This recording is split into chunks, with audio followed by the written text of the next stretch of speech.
নমস্কাৰ বন্ধুসকল, আজি মই এগ নুডলছ বনাবলৈ লৈছোঁ। তেন্তে আহক ভিডিঅ'টোলৈ আগবাঢ়োঁ। প্ৰথমে মই এটা কেৰাহীত পানী গৰম কৰি নুডলছখিনি ভালদৰে বইল কৰি ল'ম। নুডলছখিনি বেছি বইলো নকৰোঁ, 90% মান বইল কৰিম। তাৰপিছত এটা ডিম মই ভালদৰে ফ্ৰাই কৰি লৈছোঁ।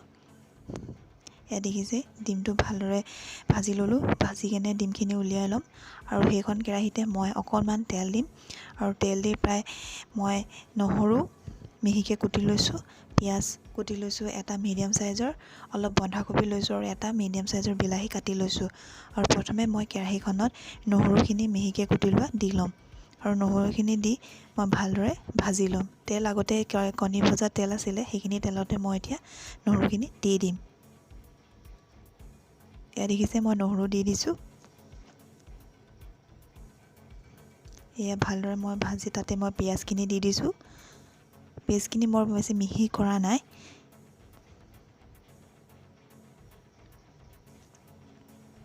এয়া ভালদৰে ভাজি লৈছোঁ। ভাজি হ'লে এতিয়া মই বন্ধাকবিখিনি দি দিছোঁ আৰু লগতে বিলাহী দি লৈছোঁ। কেপচিকাম মোৰ ওচৰত নাছিলে, গতিকে মই দিয়া নাই। আপোনালোকে ইচ্ছা কৰিলে কেপচিকাম দি ল'ব পাৰে। এয়া দেখিছে, মই একেবাৰে ভাজিও নলওঁ। এয়া ভালদৰে লৰাই দিছোঁ আৰু তাতে মই নিমখ দি দিম।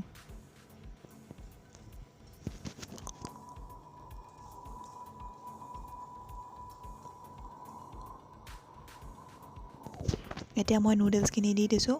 মই নুডলছখিনি অকণমান বেছি সিজিলে, আপোনালোকে ইমান নিসিজাব।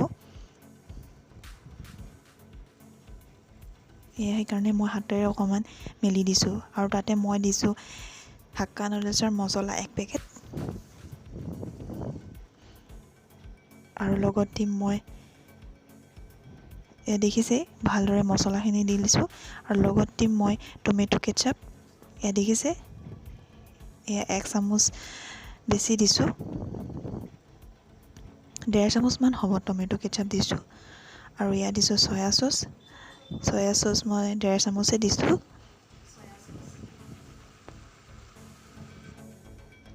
আৰু ইয়াতে মই ভজা ডিমখিনিও দি দিছোঁ আৰু এইখিনি মই এতিয়া ভালদৰে মিক্স কৰি ল'ম।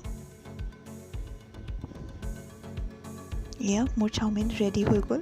তেন্তে বন্ধুসকল, মোৰ ৰেচিপিটো যদি আপোনালোকে ভাল পায় তেন্তে প্লিজ লাইক আৰু শ্বেয়াৰ কৰিব আৰু ছাবস্ক্ৰাইব কৰি দিব। ধন্যবাদ।